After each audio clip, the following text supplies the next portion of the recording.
pero ustedes van a quedarse con ella para que en cualquier momento pues la vuelvan a utilizar.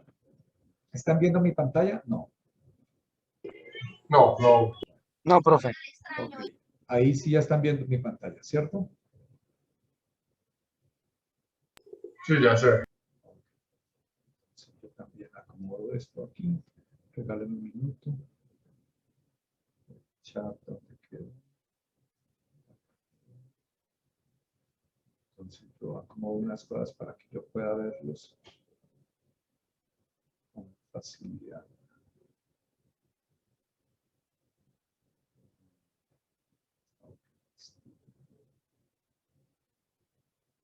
Ya que van entrando, pues tengo la oportunidad de verlos y de compartir con ustedes. Entonces, les decía que, ¿cuántos estamos? Estamos 10.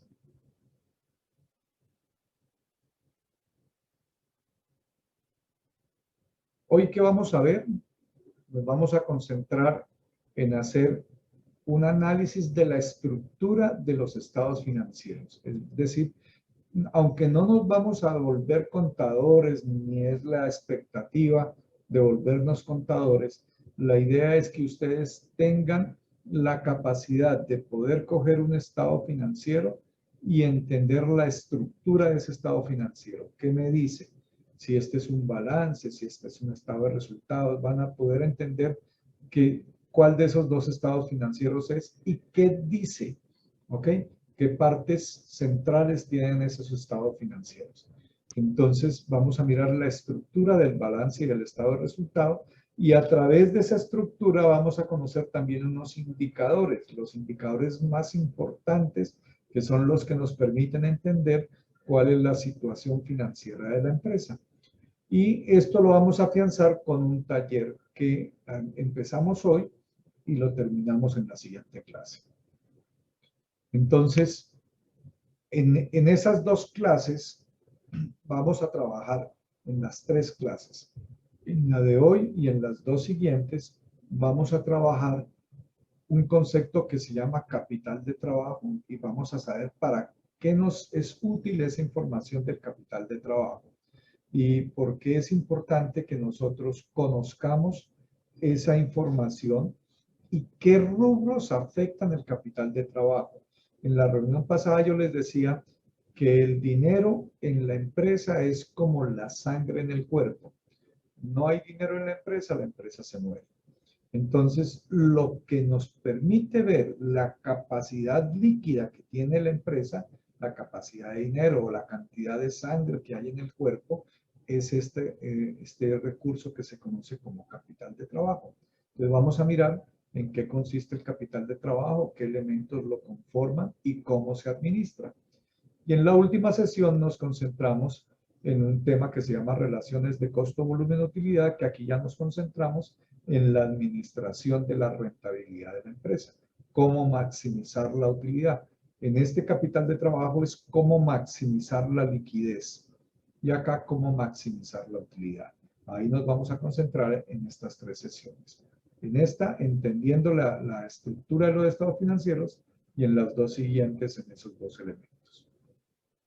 Entonces les decía, el lenguaje de los negocios, lo decía en la reunión pasada, las empresas, aunque se dedican a actividades distintas, unas producen alimentos, otras hacen servicios, otras manufacturan productos o servicios, otras solamente comercializan productos y servicios, todas las empresas buscan lo mismo, que es ganar plata. Entonces, la forma como se evalúa cuánto se ganó y cómo se ganó es a través del lenguaje de los negocios.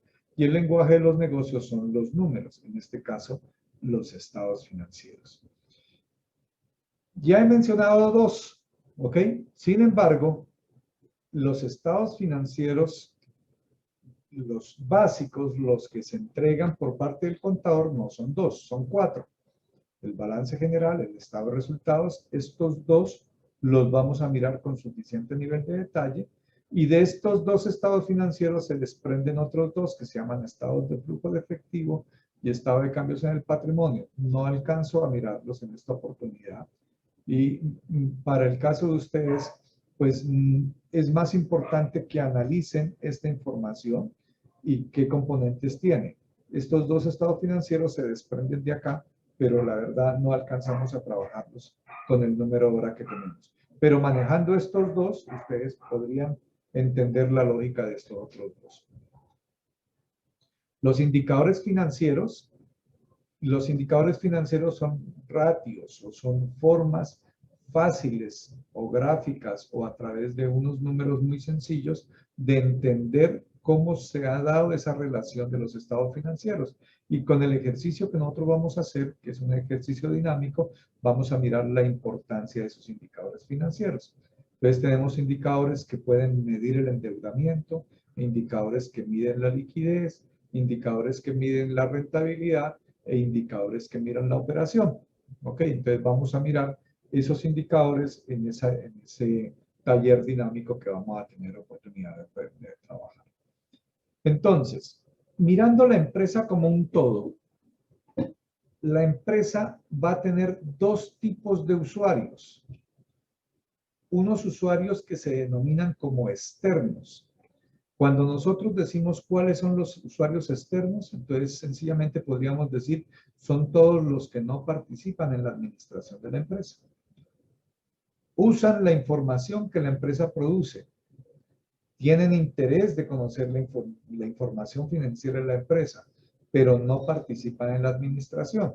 ¿Ok? Entonces, ese mundo externo serán los bancos, el gobierno, los clientes, los acreedores, etcétera. Todos los que de alguna manera pueden tener algún tipo de interés en conocer lo que esa empresa está mostrando como una posición o una estructura financiera.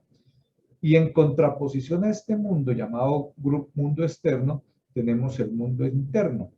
Y el mundo interno son los que administran, los que manejan, los que toman las decisiones con respecto a esa empresa. Entonces yo les hago una pregunta.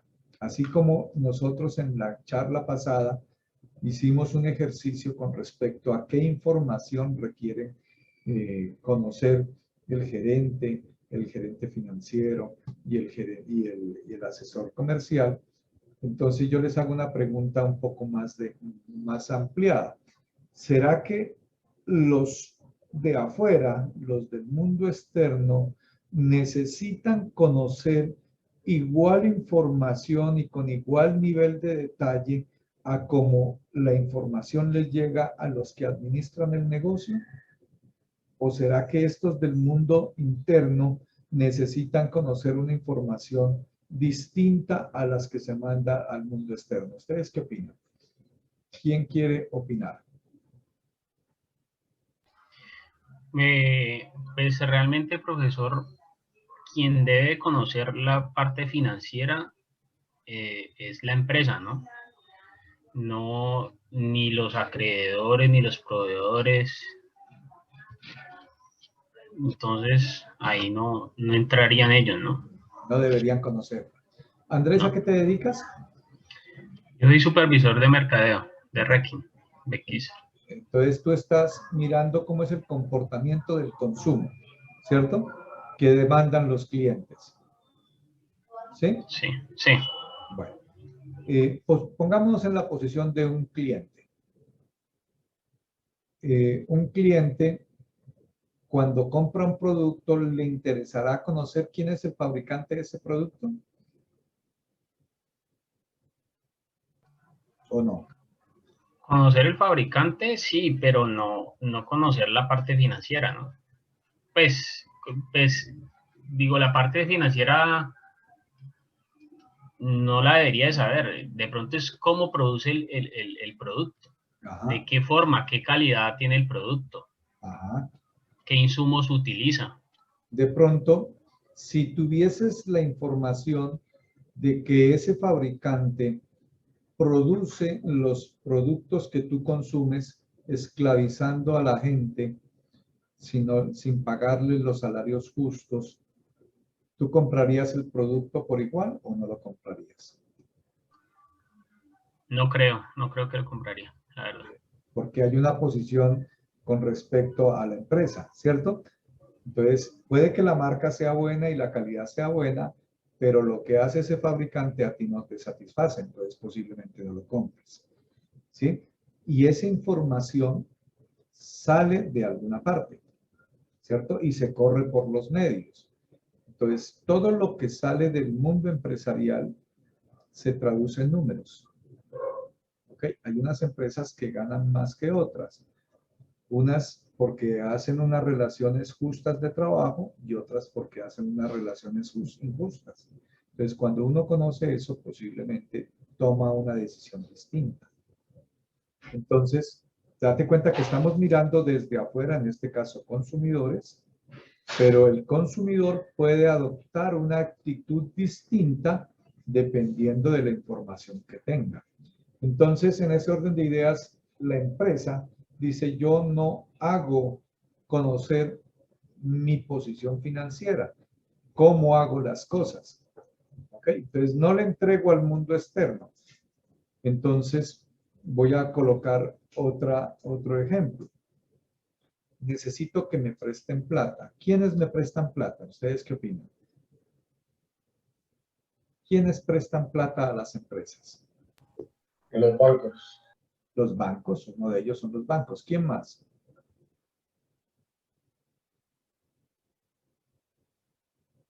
¿Pueden ser los mismos dueños?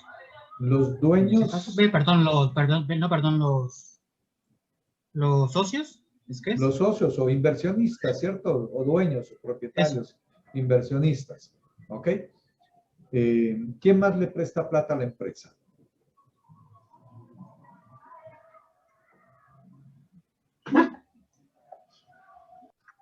El Estado, El el gobierno le Estado. puede facilitar Sí, prestar. de alguna manera ahora lo podemos como. De alguna manera el Estado también le presta plata a la empresa. Ahora vemos cómo. ¿Quién más podría prestarle plata a la empresa? Profe, yo diría que hay personas que trafican y tienen empresas grandes. Ajá. Y entonces, personas que tienen dinero, lo tienen líquido y podrían prestarle a las empresas, es lo que me estás diciendo. ¿Lina? ¿Eso es lo que estás diciendo o estás diciendo ¿Cómo, otra cómo? cosa? Estás diciendo que personas que tienen dinero líquido, dinero que quieren Sí, invertir, sí, señor. ok, Exacto. inversionistas, personas que tienen dinero que podrían prestarle dinero a las empresas que lo necesitan. Válido. ¿Quién más le presta dinero a las empresas? Hay casas, mesas de dinero. Mesas de dinero. Hay mesas de Yo dinero le que hago una prestan. pregunta a los que están aquí en la sala. ¿Los proveedores le prestan plata a las empresas? No, los proveedores no le prestan, sino que le dan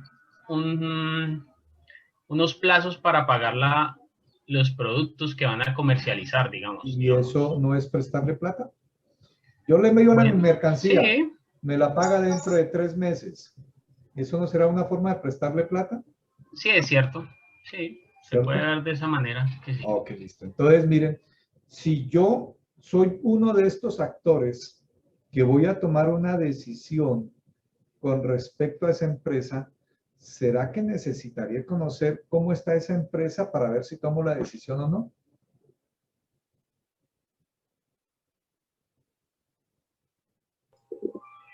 Sí, Si conozco que esa empresa está quebrada, ¿le presto o no le presto? no le presto. Si Pues conozco... Con lo que depende. pasó con la 14.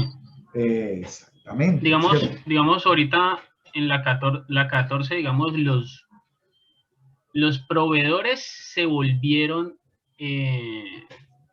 acreedores de la empresa, sí, los Ajá. dueños. Dueños de, porque adquirieron eh, como forma de pago o por un tiempo, dueños de los De la 14. locales, de la 14. Mm. Entonces, es importante para poder tomar decisiones con respecto a una empresa, conocer su posición financiera y en función de su posición financiera, pues tomo una decisión a favor o en contra, porque es un riesgo, ¿cierto? Lo que yo estoy asumiendo. Entonces, si veo que hay posibilidades de que yo recupere mi inversión, pues meto la plata y si no, no la meto o la meto con unas condiciones X. Para poder tomar esa decisión, esta empresa tiene que mandarles información financiera. Por eso es que la ley le obliga a las empresas a que entreguen información para terceros. Esta información que estoy diciendo aquí es lo que por ley las empresas tienen que entregarle a los terceros al menos una vez al año. Al menos una vez al año. Pero un banco, cuando le va a prestar plata a un cliente, le dice, mándeme los estados financieros, estamos a febrero 19, mándemelos con corte a enero o con corte a diciembre. No, yo les mando los del año pasado, no me sirven los más cercanos que tenga, porque en función de eso me doy cuenta, ¿ok?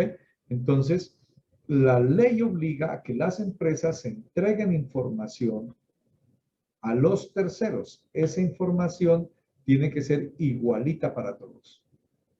Entonces, tengo dos tipos de usuarios, el externo y el interno. Vuelvo y hago la pregunta, pero en sentido contrario.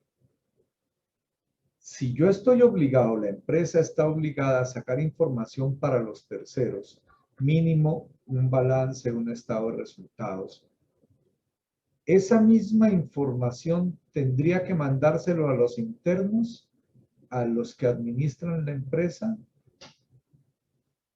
¿Ustedes qué opinan? Sí, a los que administran, sí. A los que administran la empresa, o sea, a los funcionarios, ¿cierto? La misma información. Sí, la misma información. Bueno, entonces les voy a colocar el ejemplo y ustedes me dicen si esa información les sirve o no. El banco le va a prestar plata a la empresa y dice, mándeme los estados financieros, los que tenga al corte más actualizado. Entonces la empresa le manda los estados financieros del balance a corte de 31 de enero.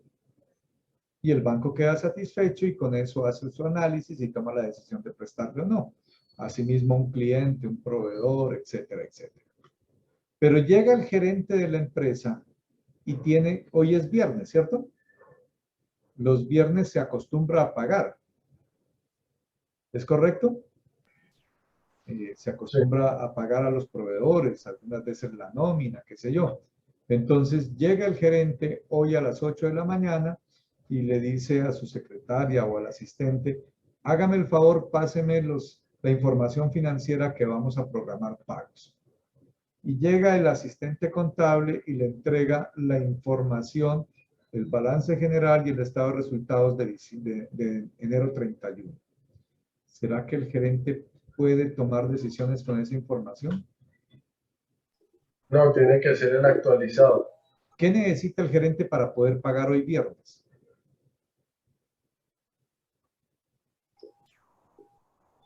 El estado de caja. ¿Qué será eso? Dame una idea, Andrés. El flujo, pues el estado de cómo están los bancos. ¿Cuánta plata tengo en los bancos? ¿Cierto? Sí. Entonces, primero, ¿cuánta plata tengo para pagar? Segundo, y tiene que ser al saldo de hoy, ¿cierto? Segundo, ¿qué otra cosa necesitas? ¿Cuánto debo? ¿Cuánta plata debo pagar hoy? ¿Cierto? Al menos esos dos datos. No serviría la información del 31 de enero, porque del 31 de enero a acá han pasado 19 días y ya ese saldo del banco del 31 de enero es distinto al 19 de febrero. ¿Ok? Entonces, administrar un negocio requiere una información de detalle distinta a la que se presenta a los terceros. Para administrar, tomar decisiones en el día a día, se necesita la información más cercana, más rápida, que esté más en tiempo real para poder tomar decisiones correctas. Si no, difícilmente podrá pagar los compromisos si no sabe cuánta plata tiene en el banco y cuánta plata debe. ¿Ok? O cuánta plata me va a entrar en la siguiente semana para decirle a este proveedor, Mira, no te pago esta semana, pero te pago en la siguiente porque ahora no me alcanza. Entonces son informaciones de más detalle que requieren y que no tengo que mandársela a los terceros.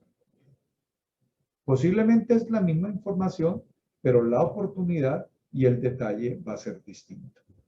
Entonces estamos claros en que tenemos dos mundos, dependiendo de quién esté analizando. Si es alguien de afuera, tiene un nivel de información o si está adentro y tiene que tomar decisiones en el día a día, tiene otro nivel de información de detalle, más actualizado.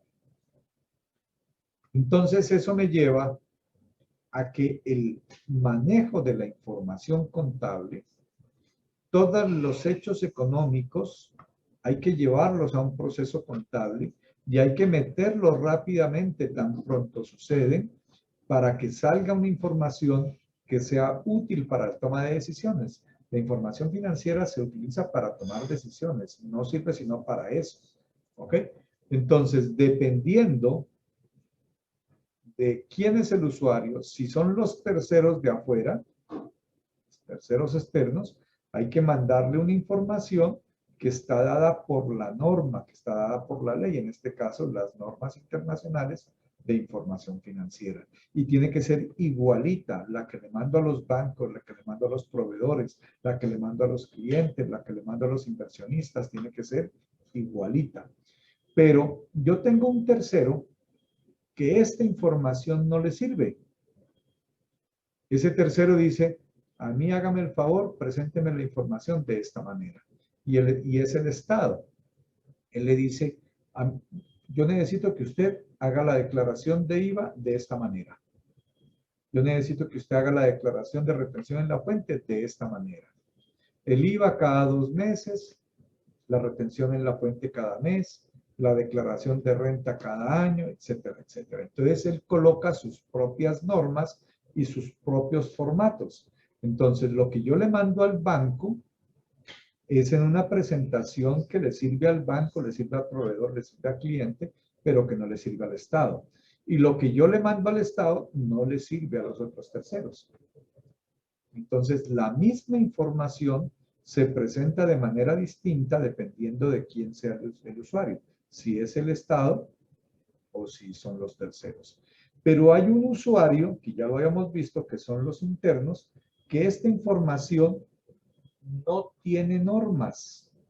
Se presenta con la frecuencia y con la forma que cada administrador lo requiera. Él le dice, presénteme la información de manera vertical y se la presentan de manera vertical. Preséntemelo en unidades, etc. Cuando yo llegué al ingenio, la persona que me recibió me dijo, ¿usted sabe elaborar un estado de resultados en kilos de azúcar? Estado financiero en kilos de azúcar. Eso no me enseñaron en la universidad. Dijo, pues aquí, en el sector del azucarero, se maneja la información financiera en kilos de azúcar. Va a tener que aprender. Y me tocó aprender a elaborar estados financieros en kilos de azúcar, porque así lo entendían los agrónomos, así lo entendían las personas de la cosecha, todo el mundo. Entonces, cada empresa construye su información de acuerdo a sus necesidades con la frecuencia, el alcance y la oportunidad que cada empresa requiere. Entonces, esto es muy importante. Ustedes, al estar en una organización, forman parte de la operación. En consecuencia, al formar parte de la operación, la información que les va a llegar es de este nivel. Un nivel de detalle distinto al que se le manda al banco. Pero si ustedes fueran los clientes o los proveedores de una empresa, al pedirle información a esa empresa, les va a llegar información de este tipo. Información general, con base en la norma internacional. Entonces es muy importante que ustedes tengan claro eso. De hecho, en las siguientes sesiones que tenemos es aprender a entender la información de detalle y por qué esta información de tipo general no es útil para la toma de decisiones. Entonces vamos a trabajar en la toma de decisiones con este tipo de información. Pero hoy nos vamos a concentrar en entender la estructura de los estados financieros de manera general. Entonces, ¿para qué me sirve la información? Yo puedo mirar la información financiera de tres maneras. O puedo mirar la información mirando hacia el pasado. Ahora voy a entrar en detalle. O puedo mirar la información con un enfoque de lo que es hoy la operación. O puedo mirar la información financiera pensando en lo que puede ocurrir mañana. Entonces, miren cómo esa información financiera, dependiendo cómo la analice, yo podría mirar lo que pasó. Y puedo evaluar si lo que pasó estuvo de acuerdo a lo que se planeó. Pero es una mirada muy corta. Normalmente eso que pasó no necesariamente va a pasar mañana. Mañana puede ser distinto porque las condiciones cambian. Entonces, analiza la información hoy, cómo está la empresa, producto de lo que ocurrió en el pasado. ¿Cómo está la empresa hoy? Y con base en lo que la empresa tiene hoy, puedo mirar qué estrategias debo desarrollar hacia el futuro para que la empresa tenga mejores condiciones. Entonces, dependiendo del enfoque, yo lo analizo de una manera o de otra. Cuando analizo el pasado, estoy mirando hechos cumplidos. Cuando analizo futuro, estoy mirando cosas que van a ocurrir y que en consecuencia tengo que visualizar el futuro de la empresa a partir de una información numérica que la empresa me está dando.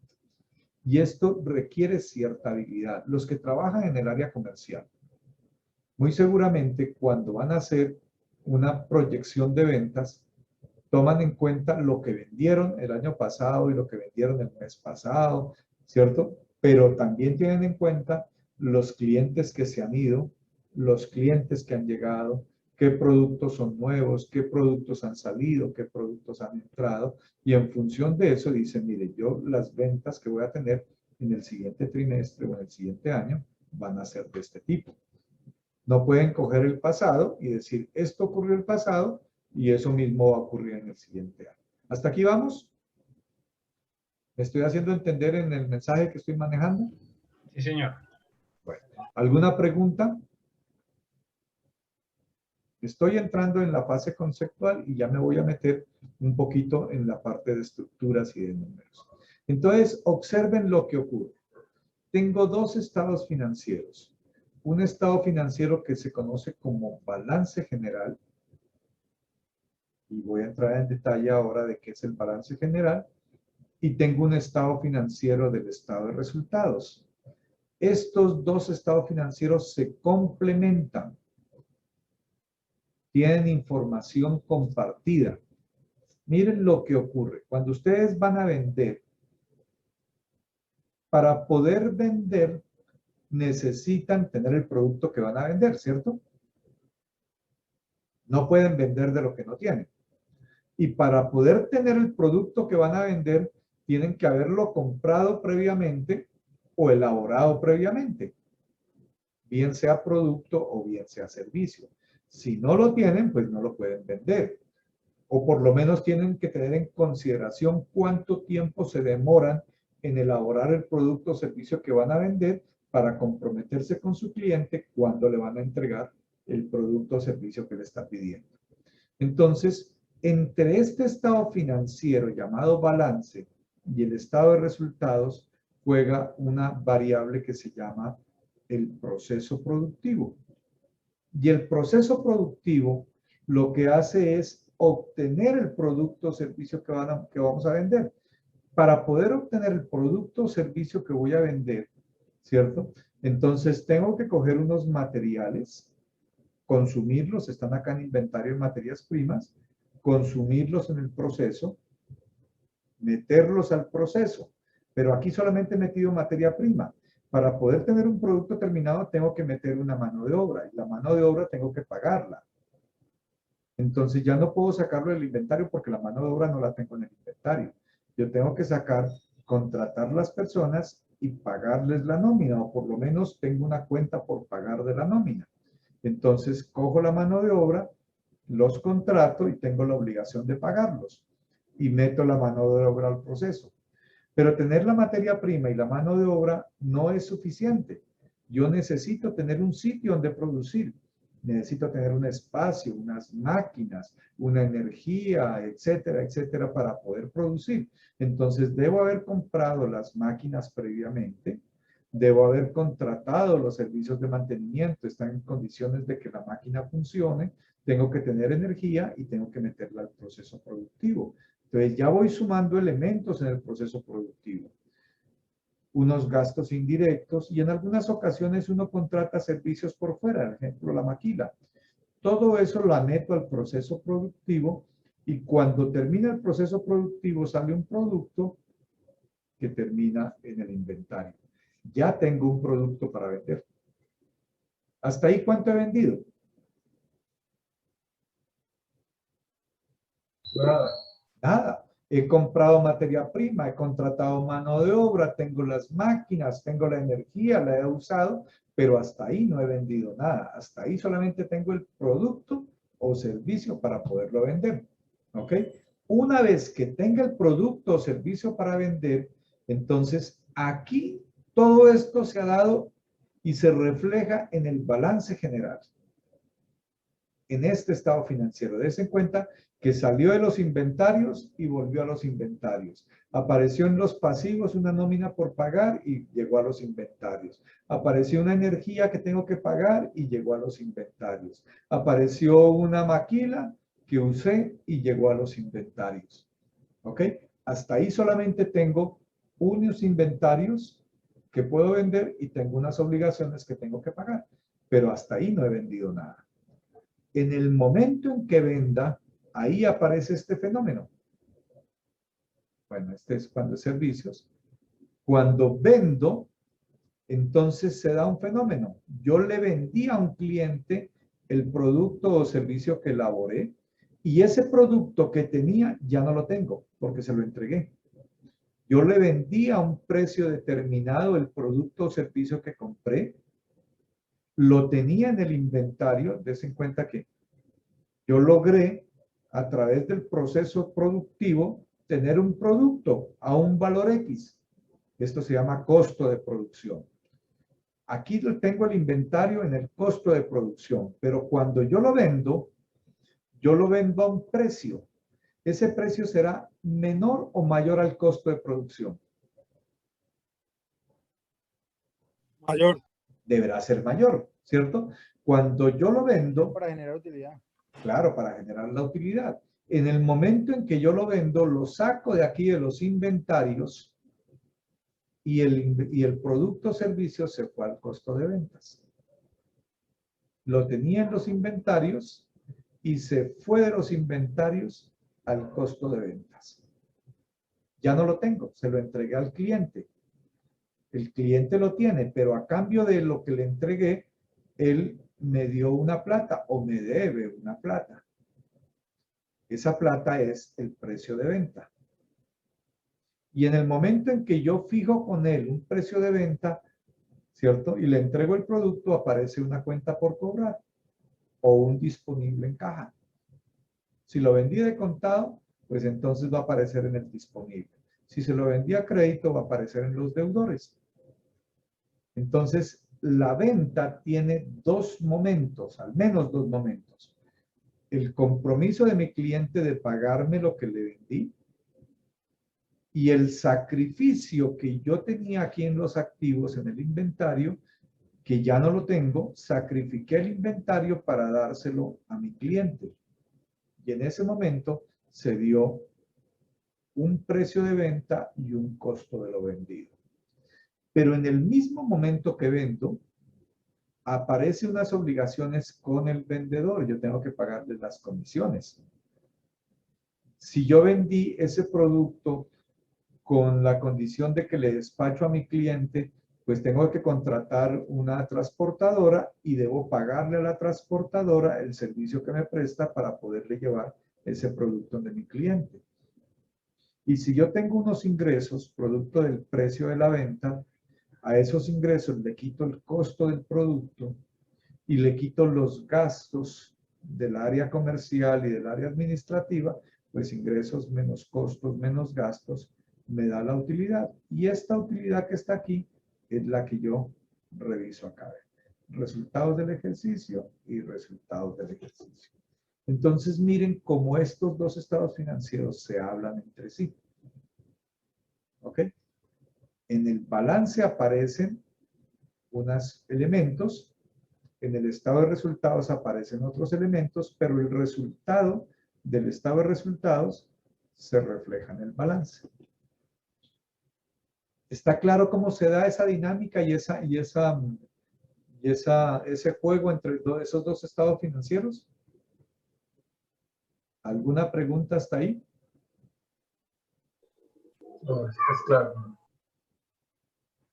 Bueno, no olviden preguntar lo que estimen conveniente preguntar, ¿ok? Es mi obligación que esto termine lo suficientemente claro para ustedes.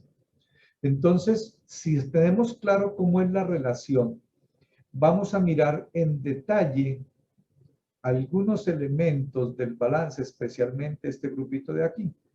Porque este grupito de aquí, como ustedes se dieron cuenta, tiene mucha relación con lo que ocurre en el estado de resultados. Aquí aparecen deudores cuando vendo y aparecen unos inventarios cuando produzco y cuando sacrifico el producto que entregué. ¿Ok? Entonces, hay algunos rubros de este cuerpo del activo que necesito detallarlo para que ustedes lo entiendan adecuadamente y lo manejen cuando estén en su gestión comercial. Voy a hablar de esos elementos del balance y también, por supuesto, voy a hablar de unos elementos del estado de resultados para poder entrar en el taller que les había comentado. Entonces, la estructura básica de los estados financieros del balance general es que el balance general es una foto. Y aquí tengo que hacer una pregunta. Lina, haga una memoria. Hoy es viernes. La última Sí, clase que tuvimos fue el miércoles, ¿cierto? Sí, profe. Bueno, entre el miércoles y hoy algo pasó. ¿Sí? Al menos han pasado 2 días. Voy a tratar de recrear bajo un ejemplo lo que pudo haber ocurrido en esos 2 días. Lina, hágase un poquito de memoria. ¿Cómo estabas vestida el miércoles Profe, qué en la pena, es que no noche? le escucho muy bien. ¿Me están escuchando todos o no me están escuchando? No le estoy escuchando muy bien. Bueno, ¿los demás sí me escuchan? Sí, Sí, profe. Sí, Bueno, profesor. entonces le digo, Lina, Sí, haga un poco sí. de memoria entre lo que ocurrió el miércoles y lo que ocurrió hoy. ¿Ok? Y le digo, haga memoria en este sentido. Recuerde cómo estaba vestida el miércoles. Sí, profe. ¿Cómo estabas vestida? Eh,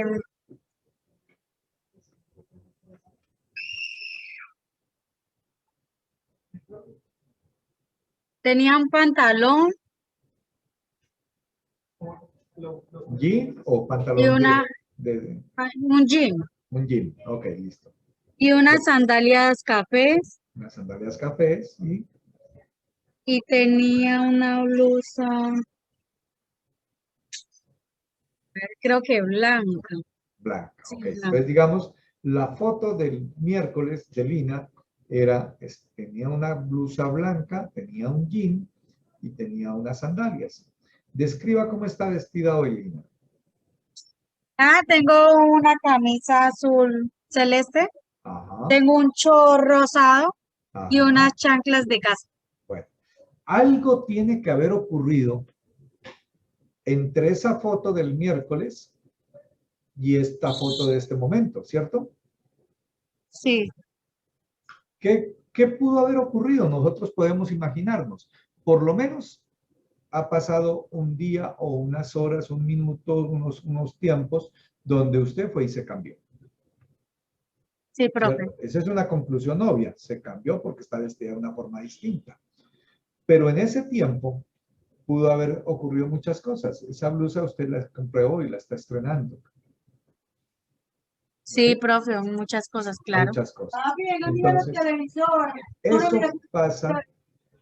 eso pasa con el balance. Yo tengo un balance inicial y un balance final. Y a pesar de que son los mismos elementos del balance, activos, pasivos y patrimonio, esos elementos tienen valores distintos. Y al tener valores distintos, pues obviamente presentan que hay un cambio. Y ese cambio se expresa a través del tiempo. Algunas cosas que explican ese cambio se ven a través del estado de resultados. Entonces, el estado de resultados me dice, yo tuve unos ingresos, vendí unos productos o vendí unos servicios, tuve un costo de ventas de eso que vendí, tuve unos gastos durante ese tiempo que transcurrió entre el momento inicial y el final, y en consecuencia tuve una utilidad. Entonces, el balance es una foto. Muy seguramente después de que terminamos la clase, Lina se cambió de ropa, se puso una pijama, algo más cómodo y se fue a dormir. Y nosotros no nos dimos cuenta. ¿Ok? Asimismo pudo haber ocurrido. Después de haber tomado esta foto, yo tenía unas cuentas por cobrar y me las pagaron. Yo tenía una plata en el banco y la usé. Yo tenía un inventario y lo vendí. Tenía unas cuentas por pagar a mis proveedores y les pagué. Entonces, un instante después, una hora, un minuto, un día después, esa foto es distinta. Entonces, esta foto, la única manera de poderla analizar es comparándolo con otra foto para poder mirar qué cambios se han dado. Esas es las desventajas o las características que tiene el balance, que es una foto en un instante determinado y que un instante después esa foto puede ser distinta. ¿Ok? En cambio, el estado de resultados no es una foto, es el resumen de un periodo. ¿Cuánto vendió en una semana? ¿Cuánto vendió en un mes? ¿Cuánto vendió en un año? ¿Cuántos costos y gastos se dieron en ese mismo periodo de tiempo? Entonces, entre el tiempo que hay en el momento inicial y en el momento final, ese rango de tiempo se expresa a través de esta información del estado de resultados. Es decir, si en esta foto inicial y esta foto final han pasado 365 días, el resumen que hay aquí debe ser de 365 días. Si entre esta foto inicial y esta foto final han pasado 30 días, es decir, un mes, el resumen que debe haber aquí debe ser de un mes. ¿Sí está claro? Entonces, el balance es una foto. El estado de resultados es un resumen.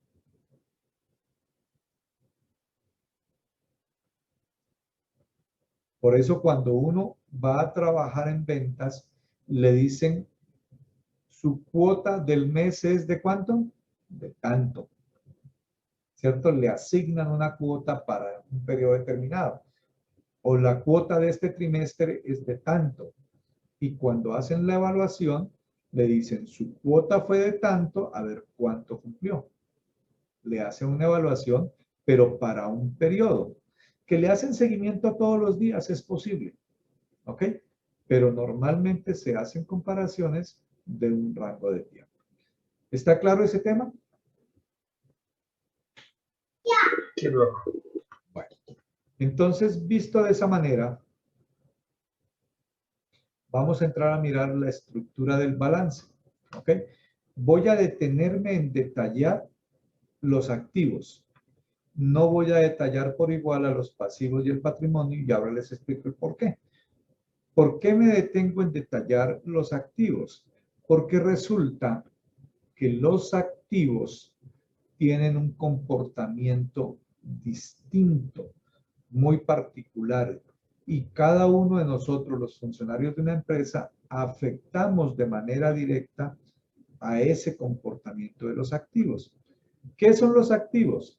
El conjunto de bienes y derechos que son propiedad del ente. El conjunto de bienes y derechos que son propiedad del ente económico. ¿Qué es el ente económico? Pues la empresa. Pero puede haber entes económicos jurídicamente no constituidos. Las empresas pueden ser jurídicamente constituidas y no jurídicamente constituidas. El que tenga un negocio en su casa y no esté matriculado en la Cámara de Comercio, es una empresa, es una actividad empresarial. Así no esté debidamente constituido, es una actividad empresarial. Entonces, el ente económico se mira como algo independiente de sus dueños. Si voy a analizar el negocio de mi tienda, la tienda tiene unos activos, tiene unas ventas. Y si voy a analizar las finanzas del dueño de esa tienda, puede que tenga otros activos distintos y otros recursos. Entonces, cuando voy a analizar el ente económico, estoy analizando es la empresa que estoy generando ese ciclo operativo. ¿Ok? Entonces, si ya sabemos que son propiedad de la empresa, entonces tenemos que analizar solamente aquellos bienes y derechos que tienen esa condición, propiedad de la empresa, del ente económico. Yo entro a hacer una reflexión. ¿Habrá claridad en el concepto de lo que es un bien y de lo que es un derecho? ¿Ustedes qué opinan? ¿Qué será un bien y qué será un derecho?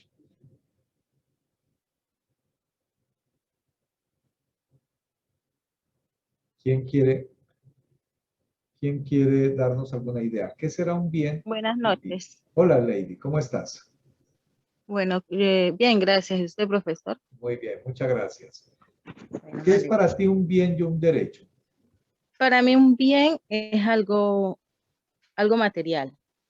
¿Mm? Sustancia física. Ok. Y señor, Que y un tiene derecho es sustancia física. algo que, digamos que por ese bien y como me pertenece, tengo derecho sobre él. Tengo derecho sobre él, sí. Ajá. Derecho, no, Usted tiene un bien que es de su propiedad y eso le da derecho a que haga uso de él. derecho, exacto, sí, señor. Ok, listo. Pero estamos hablando del bien y cómo lo uso. ¿Ok? El derecho a usarlo es suyo, porque es de su propiedad, pero estamos hablando de un bien que tiene sustancia física. Pero entonces, ¿qué diferencia habrá entre un bien y un derecho? Si decimos que los activos es el conjunto de bienes y derechos que tiene la empresa, luego debe haber una diferencia entre lo que es un bien y lo que es un derecho.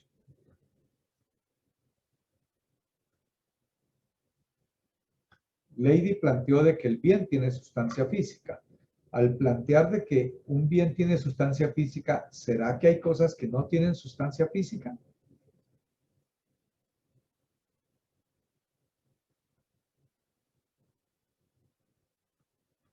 ¿Ustedes qué opinan?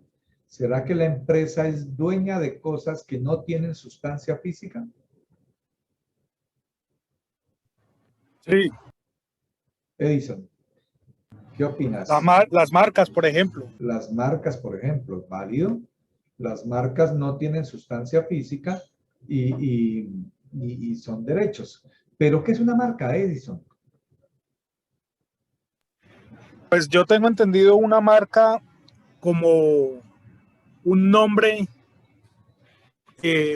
comercial que tiene la compañía sobre la misma compañía, sobre una línea de productos que comercializa o que fabrica.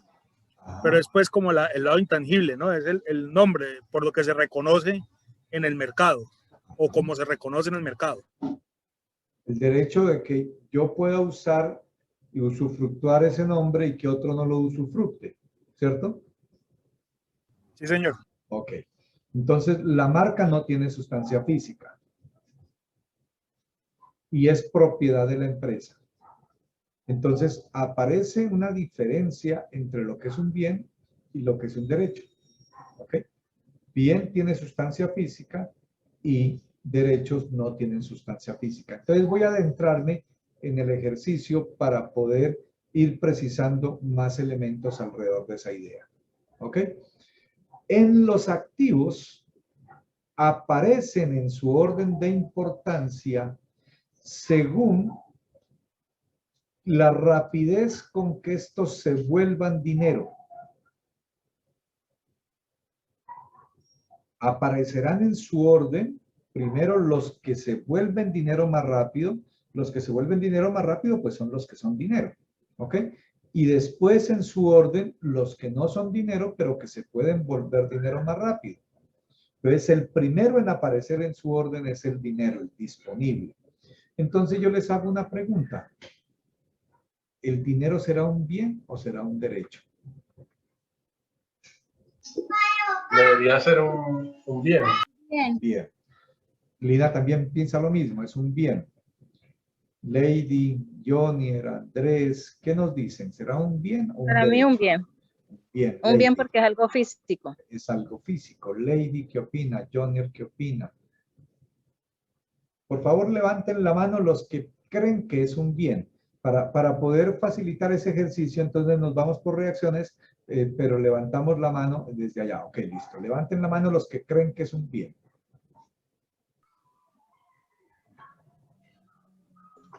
Profe, yo creo que es un bien, es que es como el portátil no es mío, no encuentro la opción, entonces por eso digo por acá. Mientras Entonces, encuentro la manita. entonces, la ves por reacciones. Por reacciones puedes encontrar la opción. ¿Ok? Entonces, ¿quién fue que habló? ¿Lady? Lady cree que es un bien. Sí, señor, Lady Gallego. Bueno, entonces bajen las manitos y ahora levanten las manos los que creen que es un derecho.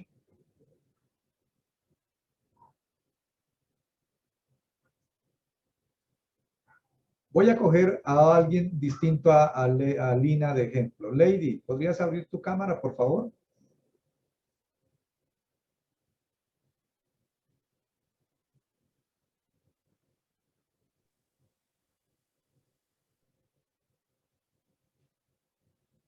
Ahí no te vemos. Baja un poquito la cámara del portátil. Ya. Es que no estoy en mi casa, entonces estoy mirando a ver cómo. No se preocupe. Lady, ¿tiene hijos? Sí, señor. ¿Cuántos tienes? 1. Uno. Vamos a suponer que tienes 2. ¿Ok? Ok. ¿Qué edad tiene el hijo que tienes? 10 años. 10 años. Vamos a suponer que tienes un hijo de 10 y un hijo de 8 y que los dos van a estudiar. ¿Ok? Ok. Usted es una persona que ama la justicia, ¿cierto? Ok. Sí, señor. Entonces, los dos hijos para ir a estudiar le dicen que necesitan que les dé mesada para comprar en el recreo. ¿Sí estamos? Ajá, sí, Usted señor. tiene 2 billetes. Voy a colocar ustedes ven, ahí tengo 2 billetes. ¿Ustedes lo están viendo? Creo que es una de 10.000 y otro de Sí, uno de 5.000. 5.000 Uno de y uno de 10 y otro de 10. 5.000. Los dos son 2 bienes. Y Lady tiene estos 2 billetes allá y le dice a los hijos, váyanse, claro, con todo el gusto les doy para mesada. A cada uno le doy un billete. A uno le da el billete de 10 y al otro le da el billete de 5. Y usted obró con justicia. A cada uno le dio un billete. ¿Está de acuerdo? Ahí. ¿Obró con justicia? No, ¿Por qué no obró con justicia?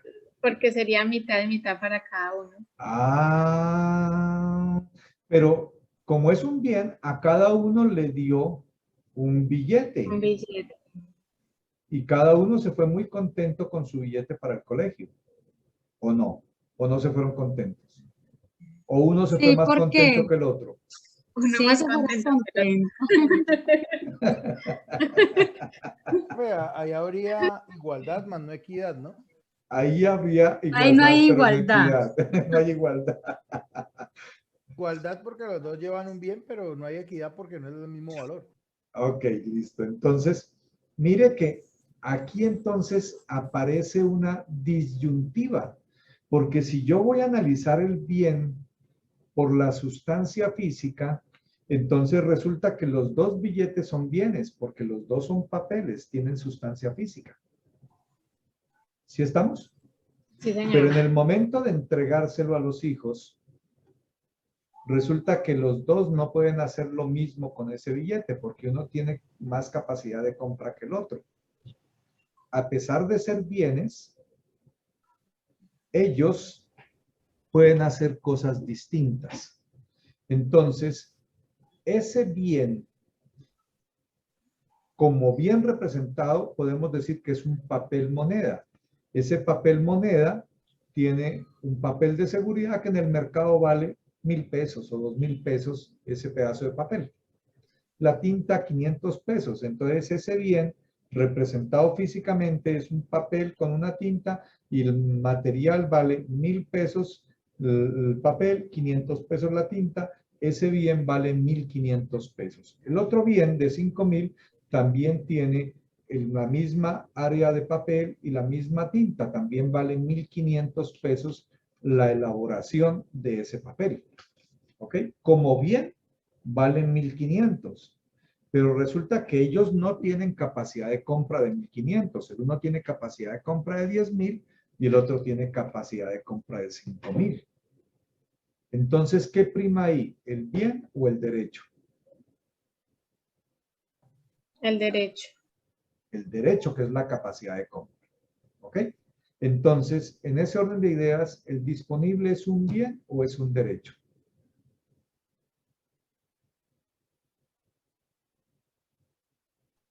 En ese orden de ideas, ¿qué, profe?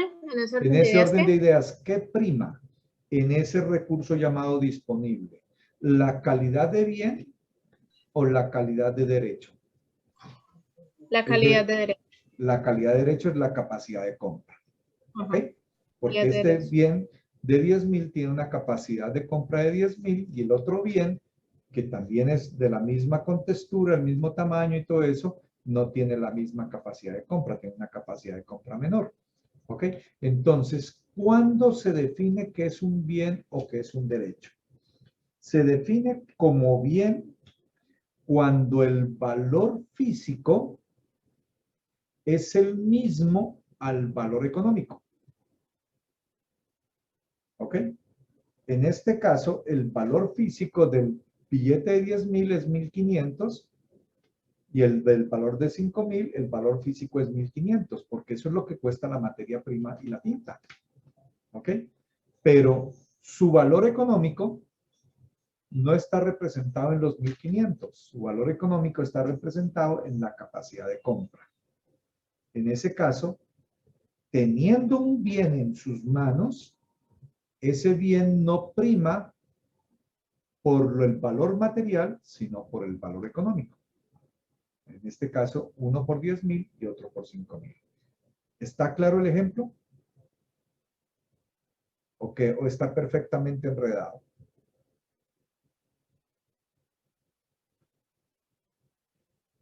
Sigo en el ejercicio, no se preocupe. Yo lo voy a profundizar. Voy a colocar 4 o 5 ejemplos más sobre ese punto hasta que ustedes queden firmes con el concepto del bien o del derecho. ¿Ok? Entonces, como el disponible es el dinero que tiene en la mano, la capacidad de compra con el dinero que tiene en la mano, aparece de primero, porque esto es lo que necesita para poder pagar sus obligaciones. Yo pago mis obligaciones con dinero. Dinero que puedo tenerlo en el banco, lo puedo tener en las manos. ¿Ok? Entonces aparece de primero por esa razón. Y es un derecho porque el bien económico es mucho más importante que el bien físico, que el valor físico.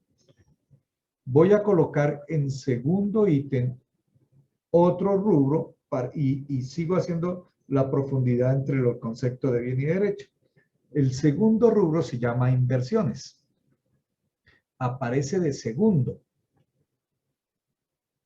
Entonces tengo que precisar qué son las inversiones. Desde la contabilidad, las inversiones son títulos, valores que tiene la empresa. Son papeles que representan dinero. Entonces yo tengo un dinero que me está sobrando y voy y le digo al banco, le voy a prestar el dinero durante un tiempo, voy a comprar un CDT, certificado de ahorro a término. ¿Ok? Y entonces el banco me recibe el dinero y me entrega un papel, un CDT. Ese dinero, ya no tengo el dinero, pero a cambio tengo un papel. Si yo quisiera volver a tener dinero, voy y vendo ese papel. ¿Ok? En el mercado. Así como el CDT, hay otros papeles. bonos, acciones, etcétera, que son títulos valores que representan dinero y que yo los puedo volver dinero en el momento que desee. Entonces Lina tenía 5 millones de pesos libres que los quería guardar de aquí hasta Navidad, porque en Navidad su hija va a cumplir 15 años y los va a guardar. Y Lina fue al banco y compró un CDT. Entregó los 5 millones y el banco le entregó un título valor llamado CDT por 5 millones. Lo mismo hizo Lady. Tenía una platica, en este caso 10 millones de pesos. Y también los quería guardar. Y quería ganarse unos intereses, así como Lina también.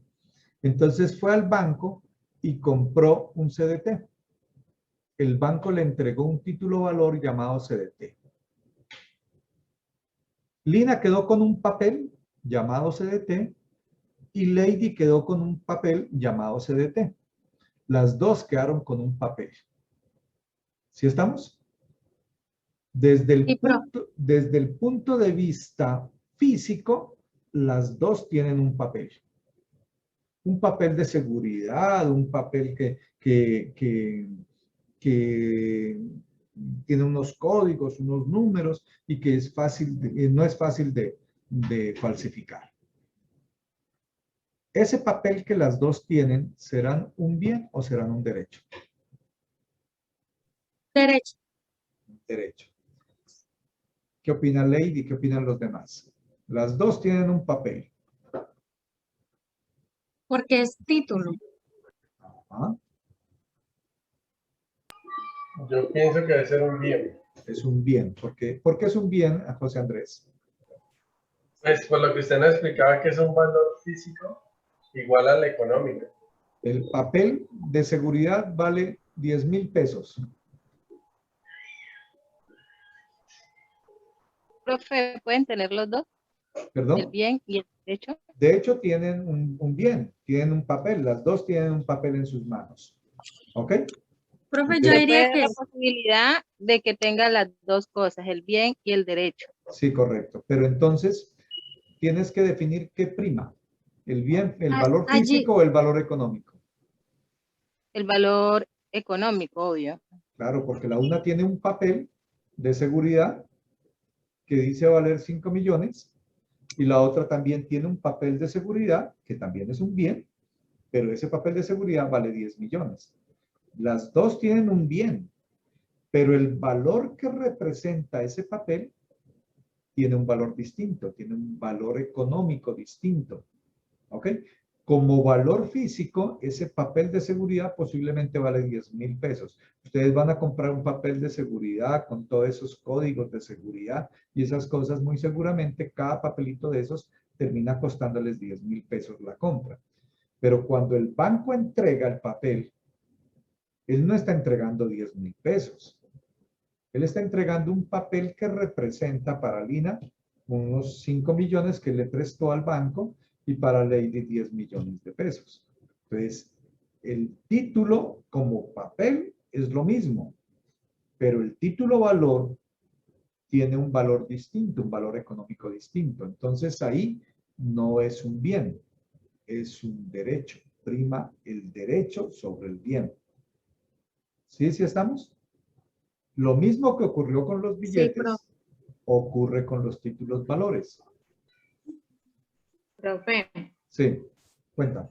o sea que en el momento de uno diferenciar las cuentas en un balance, para poder establecerlas en el orden que van cada una, uno debe tomar en cuenta el valor que prima, porque uno lo puede ver desde los dos puntos de vista, pero ¿cuál es el que prima ante el producto, el hecho del que estamos hablando?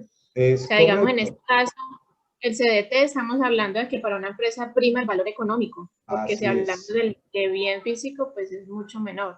Así es. ¿Sí es Entonces, okay. para su clasificación, y ahora vamos a mirarlo con más detenimiento a medida que vamos colocando más ejemplos. Cuando yo los clasifico acá de primeros o de últimos, es qué tan rápido se vuelven dinero. En este caso, las inversiones, para volverlas dinero, yo tengo que ir a un mercado que se llama la bolsa de valores y venderlo. Y allá habrá gente interesada en comprarla y me lo compra y me entrega el dinero y lo volví dinero. ¿Ok? Pero si fuera por el papel, tendría que colocar unas diferencias entre un papel, que este es más bonito, o este lo tocó Shakira, o este tal, ¿cierto? Para darle un valor distinto a ese bien. Entonces, si fuese por la parte de bien, tendría que colocarle otros atributos para darle valor.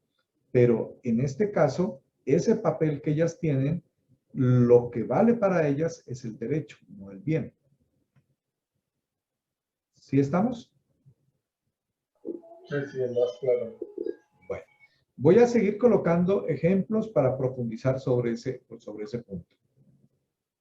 El tercer grupo se llama los deudores. Los deudores se conocen como cuentas por cobrar. ¿Qué son las cuentas por cobrar en su entender?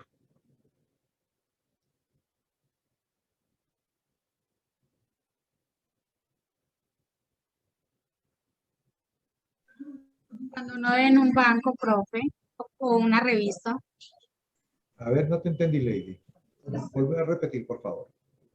cuando uno tiene una deuda por Ajá. medio de un banco o por medio de una revista, un catálogo, Cuando uno tiene una deuda, son cuentas por cobrar, ¿no?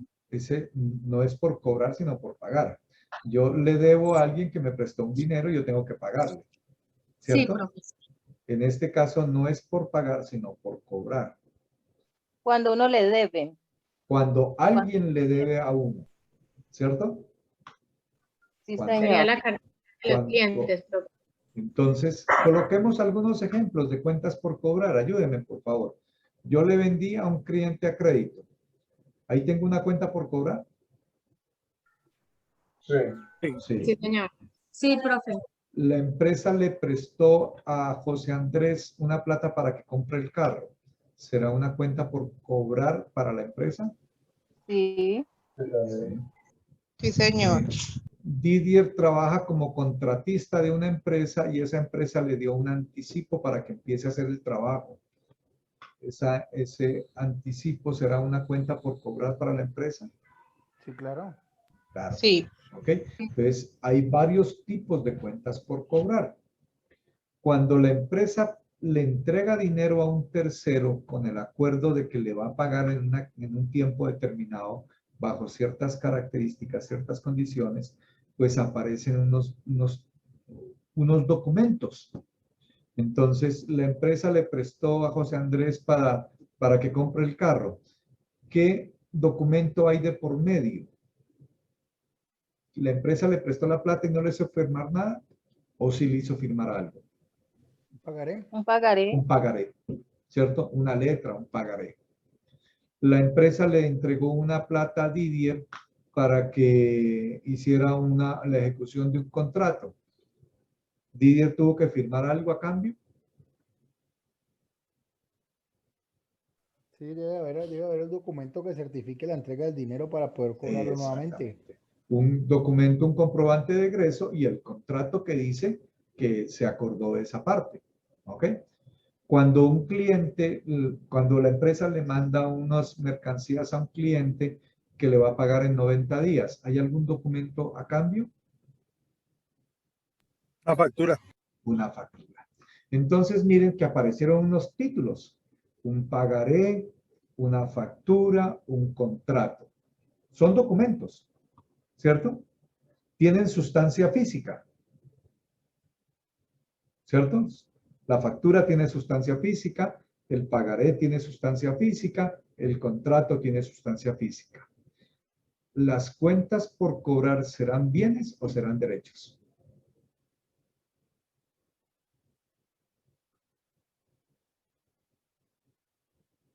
Derecho.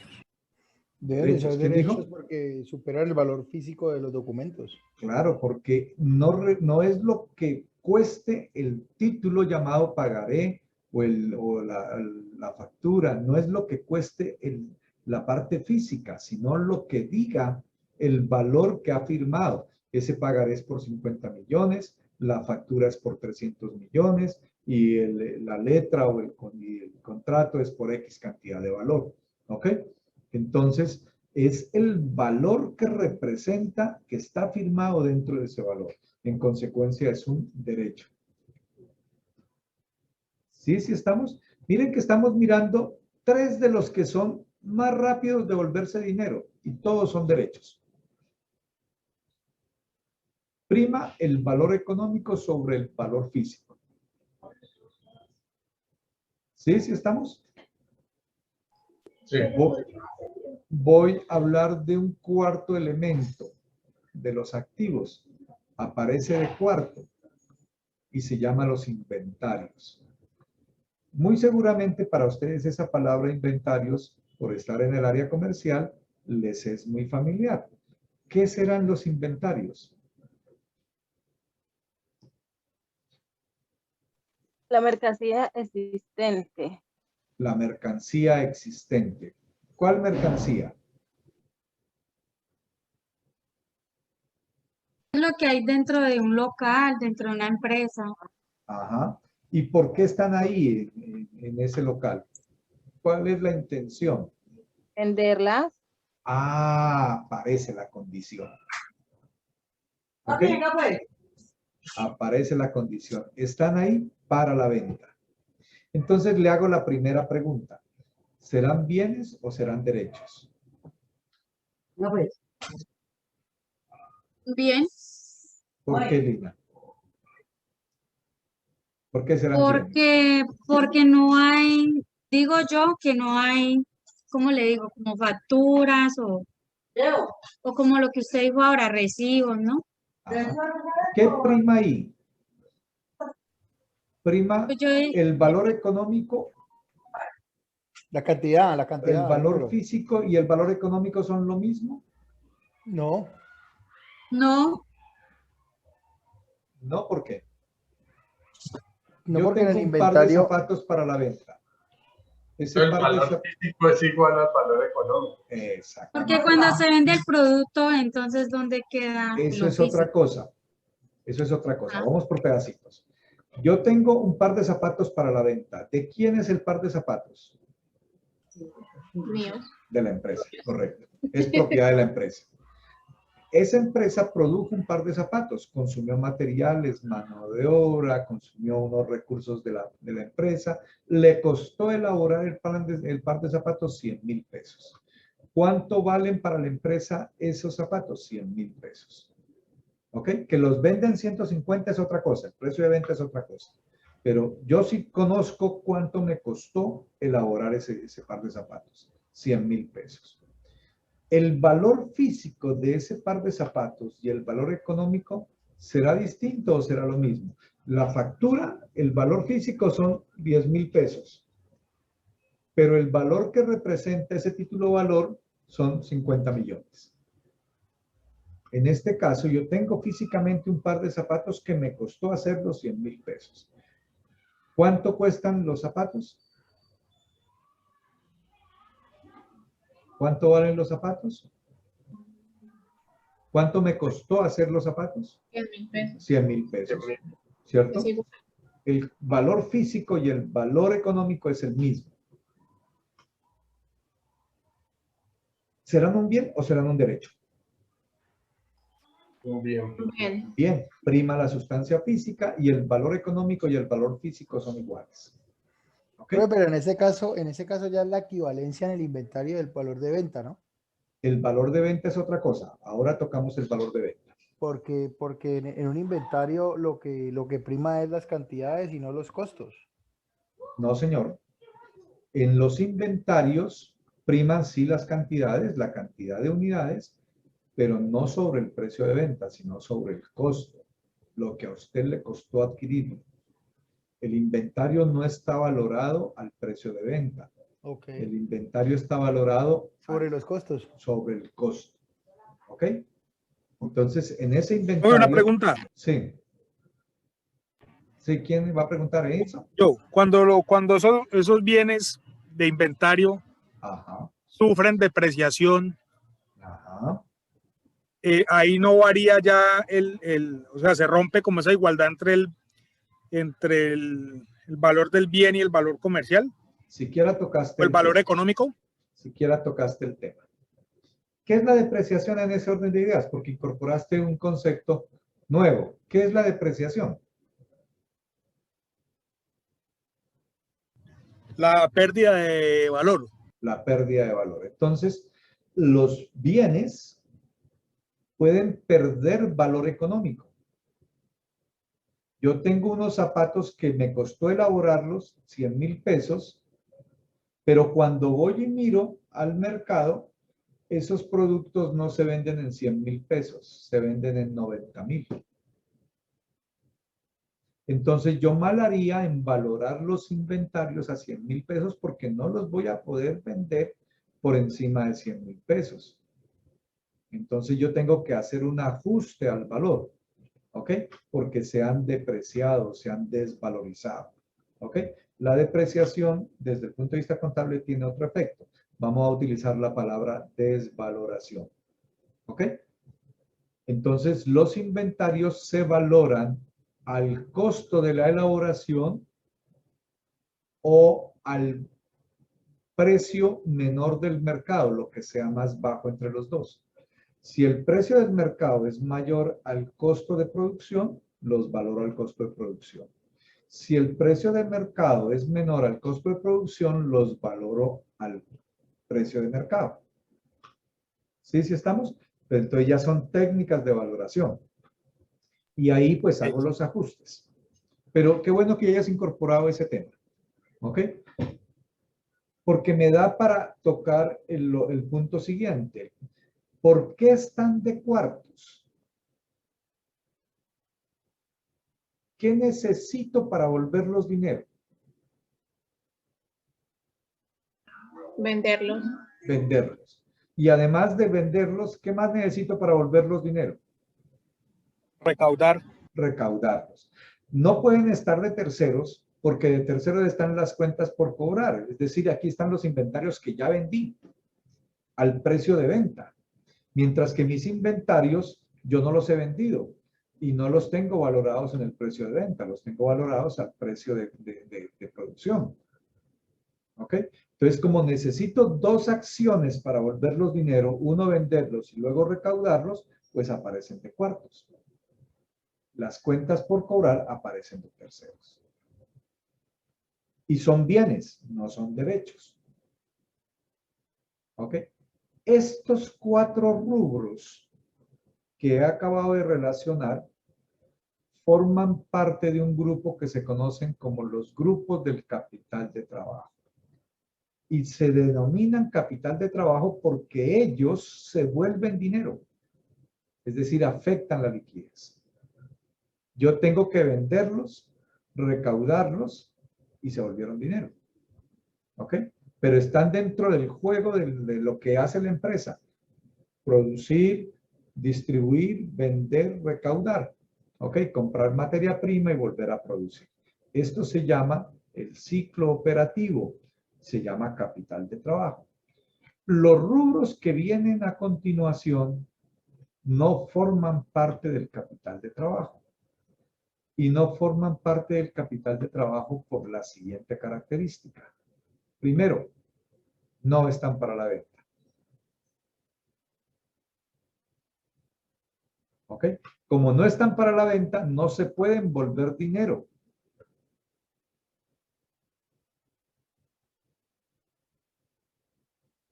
Entonces voy a colocar un quinto elemento.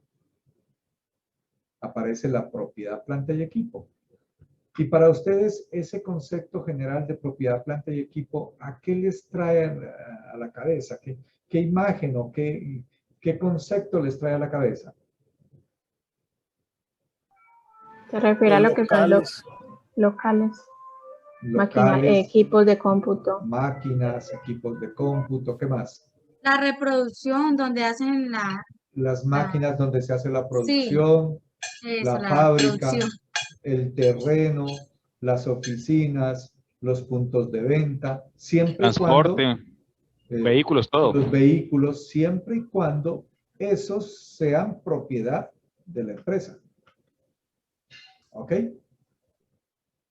¿Bienes o derechos? ¿Ustedes qué opinan? Profe, una consulta antes. Sí, ¿Ese sigue. capital de trabajo es sinónimo de activo corriente? Es sinónimo de activo corriente. Ahora lo vamos a precisar, pero es justamente tiene una relación directa en lo que se conoce como activo corriente. ¿Ok? Entonces, esa propiedad, planta y equipo, ¿bien, es un bien o es un derecho? Bien. Son Yo diría bienes. que son bien.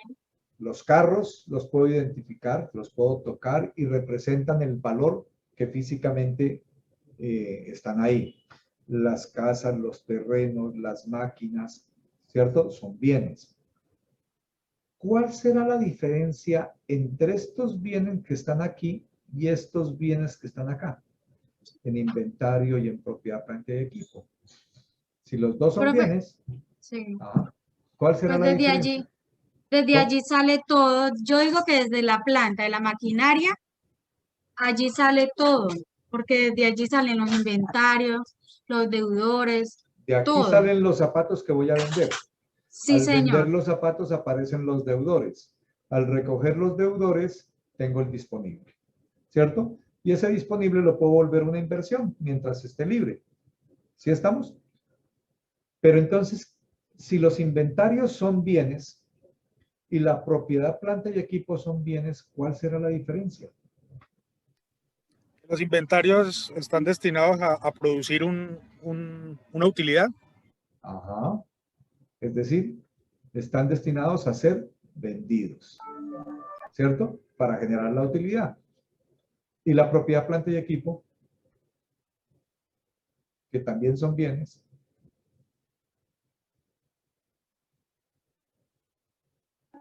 ¿qué diferencia tendrá con respecto a los inventarios? Están Yo creo, destinados a uso. ¿Quién habló? ¿Edinson? Sí, sí, señor. Están destinados a un uso, ¿no? Están destinados a un uso. Es decir, ¿cuál es la diferencia con respecto al inventario? Pues que la propiedad, planta y equipo son duraderos para explotación, mientras que los inventarios son para tenerlos temporales, para Ok. generar ventas. Para generar la venta. Esa es la característica. Los inventarios están destinados para ser vendidos. La propiedad, planta y equipo no está destinada para ser vendida. Voy a colocar un ejemplo para poder ilustrar mejor. Yo tengo una empresa dedicada a la construcción. ¿Ok? Esa empresa produce casas para la venta y oficinas y produce plantas, produce todo lo que le pidan para la venta. ¿Ok? En este momento tiene la construcción de 80 casas para vivienda. En la 81, que también la construyó, ahí tiene sus oficinas y el punto de venta. Tiene 81 casas. 80 para la venta y una para el uso. ¿Cuántas casas son del inventario y cuántas de la propiedad, planta y equipo?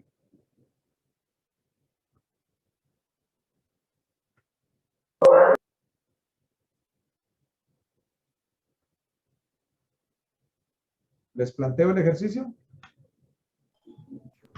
80 de inventario y una de propiedad, planta y equipo, ¿no? Exactamente. Y miren que son las mismas casas. Tienen las mismas dimensiones. Fueron elaboradas en el mismo tiempo. ¿Ok? Tienen las mismas características físicas. Solo que una casa de esas va a ser utilizada para administrar, para tener las oficinas, para tener su punto de venta, y 80 van a ser destinadas para la venta. Entonces las 80 serán inventario y una será propiedad, planta y equipo. Porque esa no está destinada para ser vendida. Y los dos son bienes. Estos bienes que están aquí como se usan para producir las ventas, por su uso se desgastan, se consumen, se deterioran. ¿Ok? Ese deterioro se conoce como la depreciación. Entonces, con el tiempo, esos bienes que están en la propiedad, planta y equipo van perdiendo valor y cada mes, cada año va saliendo ese valor de aquí con destino al estado de resultados. Con el tiempo esto terminará siendo cero por un efecto llamado la depreciación. ¿Cuánto se demora? Pues los carros 5 años, los computadores 3 años, las casas 20 años, las máquinas 10 años, etcétera. ¿Ok? Y cada empresa pues tendrá sus particularidades de cómo va a depreciar. Pero estos bienes de aquí se van agotando, se van consumiendo a través de la depreciación. Los inventarios van perdiendo valor por efectos del comportamiento del precio en el mercado. No se deprecian, como lo decía Edison hace un rato, se desvalorizan o se valorizan. ¿Ok? Y entonces, si el precio del mercado es menor al valor que fue la producción, pues yo tengo que ajustarlos. De resto no los ajusto. Si el precio del mercado es mayor, entonces se dejan por el costo de producción y después se venden. Aparece el precio de mercado y aparece el costo de elaboración y ahí se da la utilidad. ¿Ok? Entonces, los dos son bienes, pero el uno está para la venta y el otro no está para la venta. Aparece un quinto que hace lo mismo que hace la propiedad, planta y equipo, es decir, produce las ventas, produce los bienes para ser vendidos o los servicios para ser vendidos, pero tiene una característica, no tienen sustancia física. Mientras que aquí en la propiedad, planta y equipo están todos los que tienen sustancia física, los carros, las máquinas, los lotes, las casas, etc. Acá en este grupo 16 aparecen los que también producen renta, pero que no tienen sustancia física. Y se conocen como los intangibles. Y los intangibles, como su nombre lo dice, no tienen sustancia física, pero sirven para producir ingresos. Y aquí planteó alguien hace un rato el caso de las marcas. La marca es de mi propiedad, yo puedo explotarla, puedo producir bienes con esa marca y venderlos, pero la marca me costó, yo la compré. Un escritor elaboró un libro y ese libro le da derecho a explotarlo. Mientras él tenga libros físicamente, pues tendrá inventarios para la venta. Pero el libro podría no estar físicamente, podría ser digital y él estar vendiendo. Entonces yo les hago unos 2 o 3 ejemplos. Díganme por favor de estos cuáles son intangibles. Una empresa produce software, vende software. Cuando un cliente quiere comprarle el software, le hace una consignación y el señor le manda un archivo por internet. Esa empresa tendrá propiedad, planta y equipo, inventarios o intangibles. Intangibles. Intangibles, profe. Intangibles. Mire que no hay forma de inventariar una licencia. Yo no puedo tocar una licencia, pero sí tengo la posibilidad de copiar un archivo, mandarlo por internet y recibir una plata. Ahí está violando el derecho del autor, ¿no? Ahí estamos usando los derechos de autor. ¿Ok? La música, por ejemplo. El know-how. Son formas de intangibles con los cuales se puede producir la renta. Entonces, miren, tanto la propiedad, planta y equipo como los intangibles son activos de la empresa con los cuales se producen la renta, se producen los ingresos. Pero el uno tiene sustancia física y el otro no tiene sustancia física. Los dos se utilizan para generar ingresos. Yo no vendo los carros, las máquinas, las fábricas, no las vendo. Yo no vendo tampoco el derecho de la producción de las licencias. Yo vendo el derecho de uso de la licencia. Mando un archivo para que lo usen. Pero cuando la persona compra la licencia, no es dueña de la licencia, no es dueña del programa, es dueña del uso de esa licencia. Entonces, estos intangibles y la propiedad, planta y equipo, los unos se deprecian, se desgastan, y los intangibles también van perdiendo valor. Así como se desgastan los bienes, también se desgastan los intangibles. ¿Ok? Porque con el tiempo, los productos puede que dejan de ser vigentes en el mercado. Entonces se desgastan, se agotan, se consumen y se llevan en el tiempo al estado de resultados como la depreciación. De aquí para abajo, 15, 16, 17, los diferidos y los otros activos no están para la venta. Es decir, por este lado yo no puedo conseguir dinero por la venta. Yo consigo dinero por el uso, pero no por la venta. ¿Ok? Entonces, por eso aparecen de últimos. A partir de la 15, propiedad, planta y equipo, intangibles, diferidos y otros activos se conocen como capital de inversión. Cuando una empresa quiere empezar a hacer una actividad empresarial, tiene que invertir. Invertir en carros, invertir en máquinas, invertir en terreno, invertir en fábricas, invertir en la producción del software para poder vender. Entonces son capital de inversión y se recupera en el largo plazo. En tanto que los de arriba, el disponible, las inversiones, los deudores y los inventarios se conocen como capital de trabajo y están en el ciclo operativo. Es decir, yo los vendo, los recaudo y utilizo el dinero. Entonces, los 4 primeros son capital de trabajo, los 4 últimos son capital de inversión. Los 4 primeros son del corto plazo, los 4 últimos son de largo plazo. Y es muy importante cuando uno va a montar un negocio saber del capital que se requiere, cuánto va para el largo plazo y cuánto va para el corto plazo. Porque el corto plazo lo vuelvo dinero en ese corto plazo. Los de largo plazo me demoro mucho tiempo en recuperar esa inversión. ¿Ok? Las personas que están pensando en el emprendimiento, es muy importante que definan cuánto es de largo plazo, cuántos recursos requieren para el largo plazo, porque eso lo van a recuperar en el largo plazo. Y cuántos recursos requieren para el capital de trabajo, porque esto lo recuperan en el corto plazo. ¿Está claro el mensaje? Lina iba a decir algo, que veo que estaba hablando.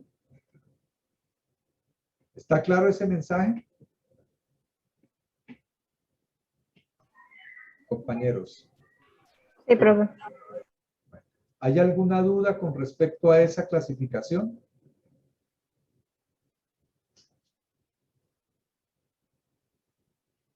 ¿No hay dudas?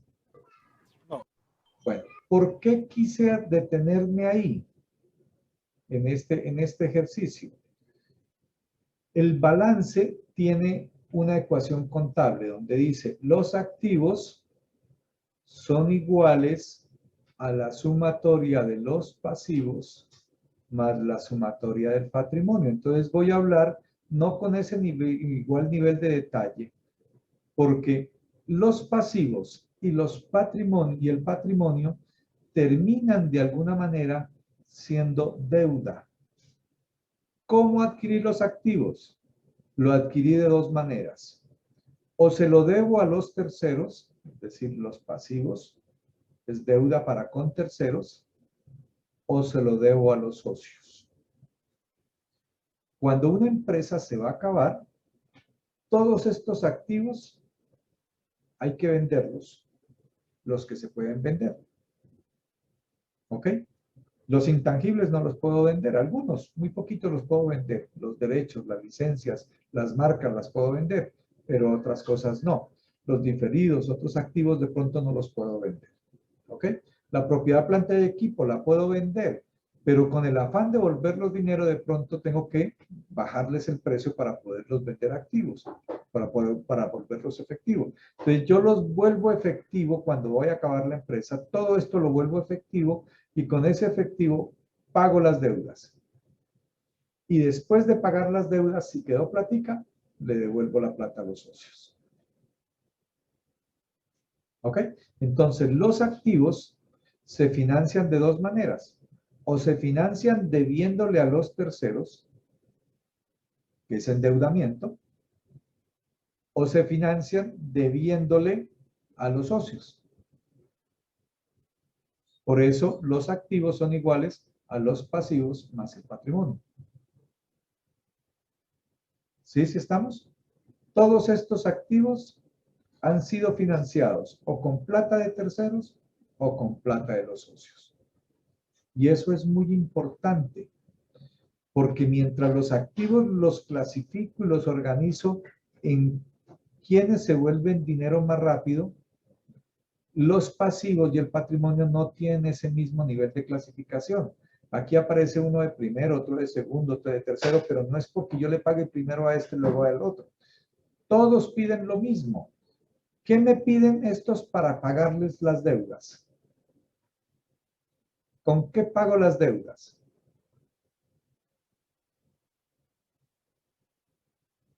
¿Con efectivo?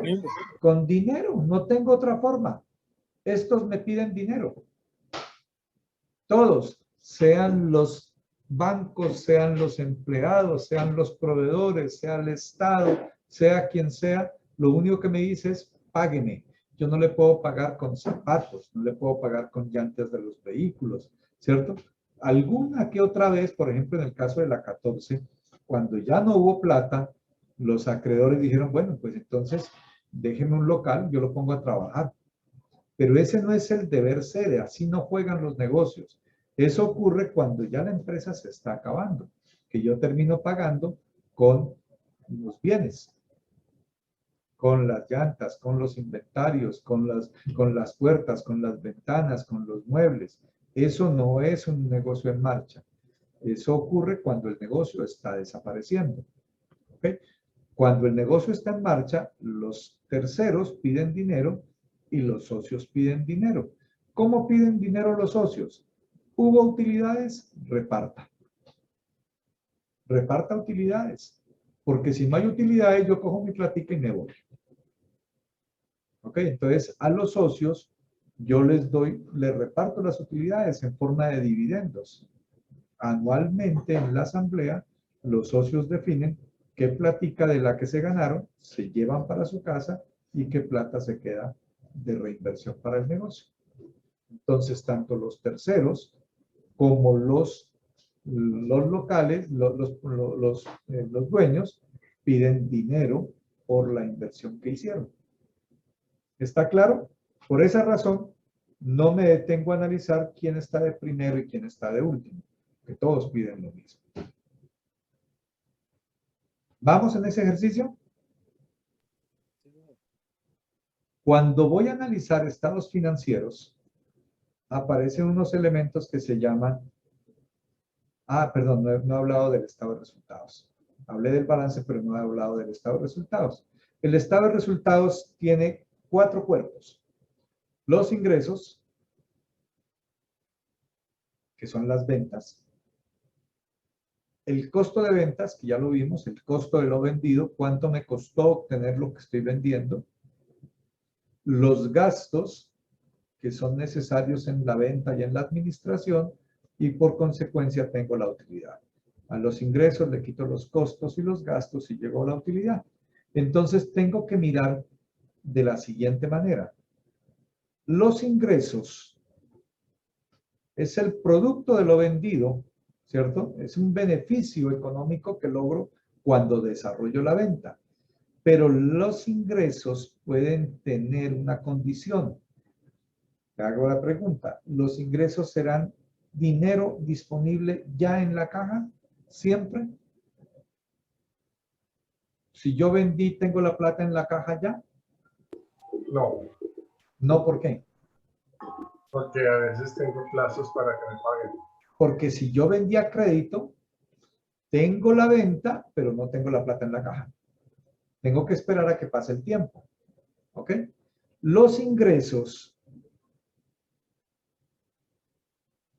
se cotejan. Siempre que aparece un ingreso, debe cotejarse con su costo. ¿Se acuerdan cuando vieron esa gráfica que aparecía la venta y salía el inventario del balance y se iba al estado de resultados? Siempre que aparece un ingreso, hay que cotejarlo con el costo de ese ingreso. Una pregunta. Sí, Edison. ¿Los ingresos entonces incluyen esas cuentas por cobrar o no las incluyen? No me quedó claro ahí. Los ingresos incluyen las cuentas por cobrar. Los ingresos son las ventas. Y yo puedo vender de contado y a crédito. Independiente que haya vendido de contado o a crédito, aquí van a aparecer como ingresos. Ok, gracias. ¿Ok? Pero sí es bueno separar cuánto de la venta es de contado y cuánto de la venta es a crédito, porque me da una ilustración de cómo está entrando el dinero. Entonces, en una siguiente subclasificación, la empresa tiene que tener esa información de qué porcentaje de las ventas son de contado y qué porcentaje de las ventas son a crédito. ¿Ok? De igual manera, entonces, cada vez que yo vendo, aparece cotejado el costo de lo que yo vendí. Yo vendí un par de zapatos, saqué ese par de zapatos de los inventarios y lo puse aquí en el costo de ventas, porque ya ese par de zapatos no lo tengo, se lo entregué a mi cliente. Entonces vendí el par de zapatos en 150,000 y me costó 100,000. En ese momento se dio una utilidad. Se llama utilidad bruta en ventas. Y si yo pagué unas comisiones y pagué un transportador y pagué un arrendo en ese mes, pues tengo unos gastos. Gastos de esa operación. Y en consecuencia, ingresos menos costos menos gastos me da igual a la utilidad. Entonces, aquí hago una pregunta. ¿Será que los gastos tienen relación directa con la venta? ¿Todos los gastos tienen relación directa con la venta? ¿Entre más ventas, más gastos siempre? ¿O habrá algunos gastos que son indiferentes a la venta?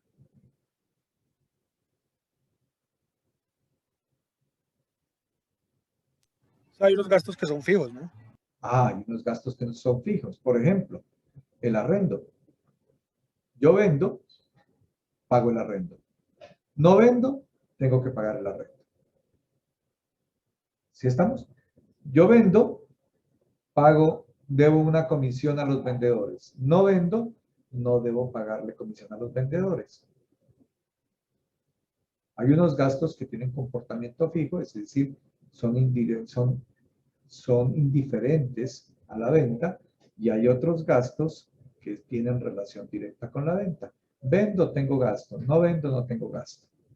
Entonces es muy importante tener en cuenta ese elemento. La utilidad es el beneficio económico. Voy a entrar un poquito más en detalle hablando de los ingresos. Los ingresos se segmentan en dos y es muy importante este tema. Hay unos ingresos que son propios de la operación y hay unos ingresos que no son de la operación. Yo tengo una empresa dedicada a producir zapatos. ¿Cuál es el negocio de la empresa? Producir y vender zapatos. Pero esa empresa tiene un local vacío. Como no lo está utilizando, se lo arrendó al vecino. ¿A qué se dedica la empresa?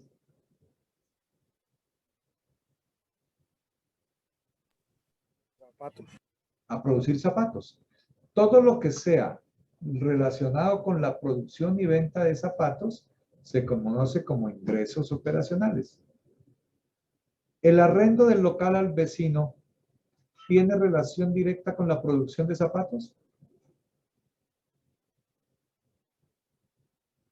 No. No, ¿cierto? No tiene ninguna relación. El local estaba desocupado, yo lo arrendé. Entonces se considera un ingreso no operacional porque no es de la operación. ¿Sí estamos? Entonces estos ingresos hay que separar. Hay algunas empresas que los ingresos no operacionales suelen ser muy grandes. Pero yo no puedo analizar la rentabilidad de la empresa como si fuese operacional. Tengo que analizarlo por separado para poder administrar el negocio de una manera distinta. Así como hay ingresos operacionales y no operacionales, pues también hay costo de ventas operacional y no operacional. Yo debo separar la rentabilidad del uno y la rentabilidad del otro. Y también tengo unos gastos diferentes, se comportan diferente. Los gastos de administración, los gastos comerciales, los gastos financieros y los gastos de impuestos. Estos son comportamientos que uno tiene que manejarlos de una manera distinta. Un gasto administrativo tiene una razón de ser y un gasto comercial tiene otra razón de ser distinta. El gasto comercial tiene que ver con la actividad de ventas, mientras que el gasto administrativo tiene que ver con la parte administrativa. Son dos cosas distintas, hay que analizarlos de manera distinta. Entonces, eso me lleva a un tema que se llaman los indicadores. Yo con esta parte termino lo que es la exposición teórica para entrar al taller. Los indicadores son unas cifras de resumen que me muestran qué tan líquida es la empresa y qué tan rentable es la empresa. Y es una relación que se da entre el balance y el estado de resultados.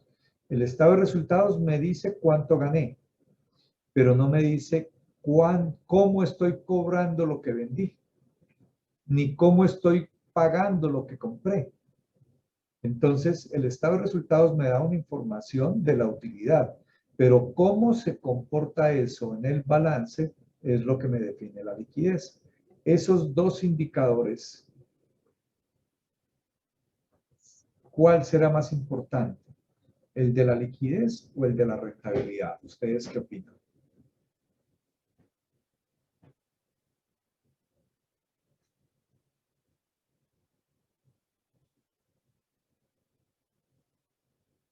¿Cuál será más importante, la liquidez o la rentabilidad? La liquidez de pronto. ¿Por qué, Andrés? Para mí sería la liquidez que sería lo más importante en un indicador. ¿Por qué, Johnny? ¿Por qué es más importante la liquidez para ustedes? Porque muchas veces, pues algunas empresas saben tener como, no sé cómo de agregar de pronto como una deuda o algo, se ven enfrascados, pero llega un momento que como que ya no pueden tener más, o sea, como que ya se quedan sin activos, entonces no van a tener como esa liquidez para pasar nómina y muchas cosas. Por lo menos había una empresa que para poder pagar nómina tenía que estarle pidiendo préstamos a bancos porque pues muchas veces los que eran los socios no les daban plata pues para la producción ni nada de eso, sino que el que era el gerente en ese entonces, porque no sé si todavía sigue, tenía que de alguna manera conseguir préstamos, o sea, pues conseguir como se dice la liquidez pues, para pagar más que todo eso, el pago de nómina, y a veces hasta los pagos a los proveedores y muchas otras. Lady levantó la mano. ¿Qué nos dice Lady? Profe, pues pienso que creo que van de la mano, pienso. O sea, si una empresa tiene una mejor liquidez, puede generar una mayor rentabilidad. O sea, así tanto como para cumplir sus compromisos, como para invertir más y generar ese valor agregado a su comercialización, a la actividad que ella realiza. Yo les voy a colocar unos ejemplos y ustedes me ayudan a definir. ¿Ok? Hace algunos años, muchos años, aquí en el Valle, está asentada la industria azucarera, que es el Valle es el nicho de la industria azucarera. Hace muchos años, la industria azucarera tuvo muchísimas dificultades. Por allá en los años 80, 90, había muchísima dificultad con el precio del producto y la producción. Los ingenios producían el 50% para el mercado nacional y el otro 50% para el mercado internacional. Y era necesario hacerlo así porque los volúmenes de producción hacían de que el costo se lograra el precio más bajito. Ahora, en las siguientes clases vamos a hablar sobre ese tema del costo más bajito. Pero los precios nacionales eran muy buenos. Se vendía a 17 centavos de dólar la libra en el mercado nacional, mientras que en el mercado internacional se vendía esa misma libra a 6 centavos. Cualquiera diría, no, pues entonces deje de vender en el mercado internacional y véndalo todo en el mercado nacional. Producir el azúcar en esa época costaba 11 centavos. Si a mí me costaba producir 11 centavos y yo vendía en el mercado internacional a 6, ¿ganaba o perdía?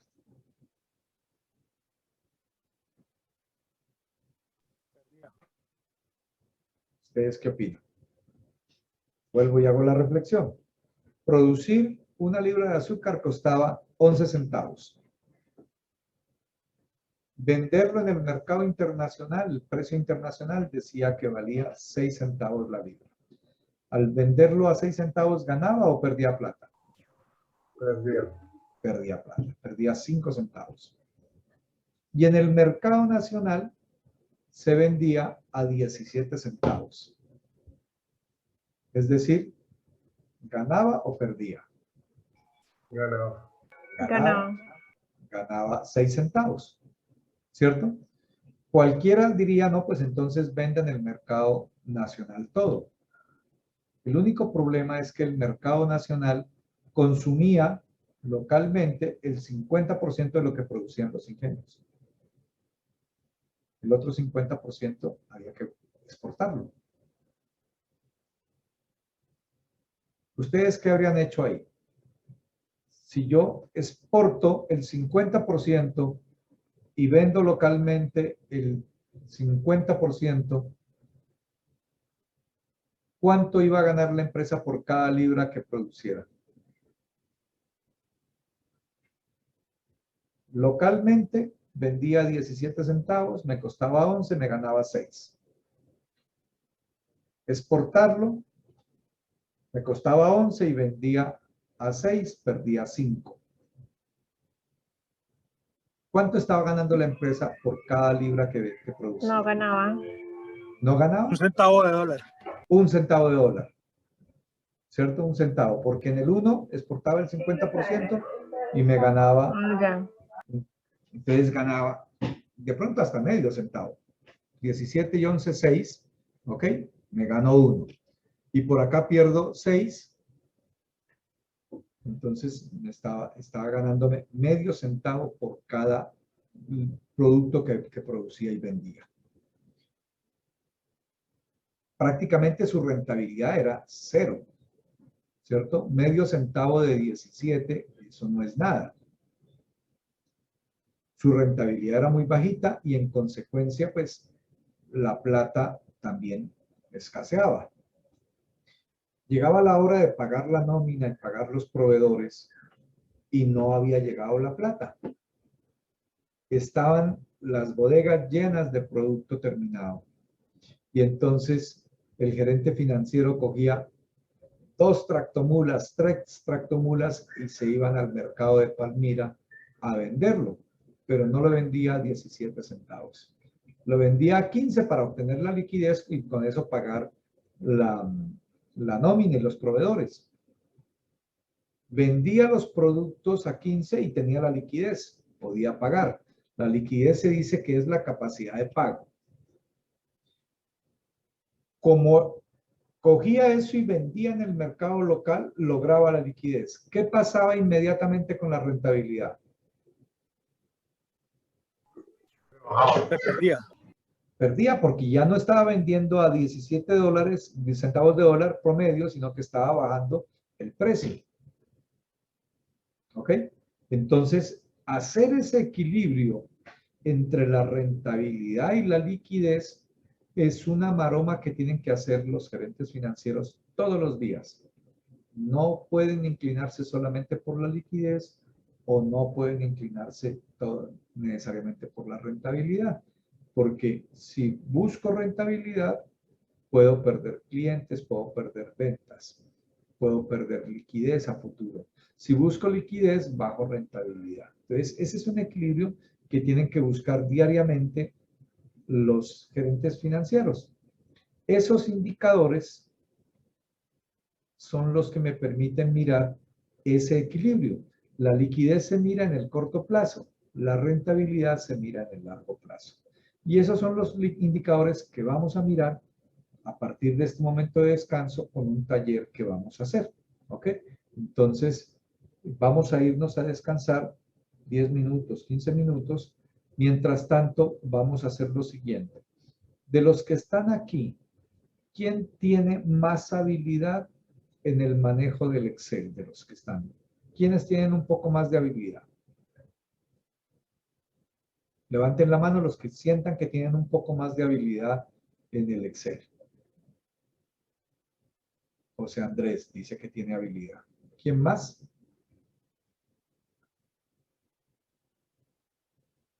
José ¿Cómo Andrés, para uno. hacer qué, profesor? ¿Cómo, perdón? ¿Para hacer qué? Vamos a segmentar los grupos. ¿Estamos cuántos? 15. Están trabajando 14 personas. Vamos a hacer 3 grupos, Camilo. 3 grupos de A4 y uno va a quedar de 5. ¿Ok? Profe, Listo, pues profe. yo tengo computador, pero pues así que Bueno. quien tenga más habilidad, pues no. Entonces, necesito que queden 3 cabezas. Uno de ellos va a ser Andrés. ¿Ok? Esa persona, necesito que su computador al menos tenga Excel 2013. Si tiene 2016 o 2019, mucho mejor. ¿Ok? Excel 2013 mínimo. ¿Quién tiene computador 2013 con Office 2013 en este momento? José Andrés, ¿sabes? Yo tengo el 365, si no me equivoco. 365, ok, perfecto. Tú no sirves. ¿Quién más? Si no sirve tu trabajo, por supuesto, tu computador. ¿Quién más tiene o Office 2016 o Office 365? Yo, profe, Ok, Lina. 2016. Ok, ¿quién más? Necesito otro más, porque estas 3 personas van a quedar como líderes de equipo para este taller. ¿Ok? ¿Quién más? ¿Otro más? Van a irse, después del descanso, van a irse a unas salas virtuales. La persona que va a trabajar como líder compartirá la pantalla con el resto de compañeros. ¿Ok?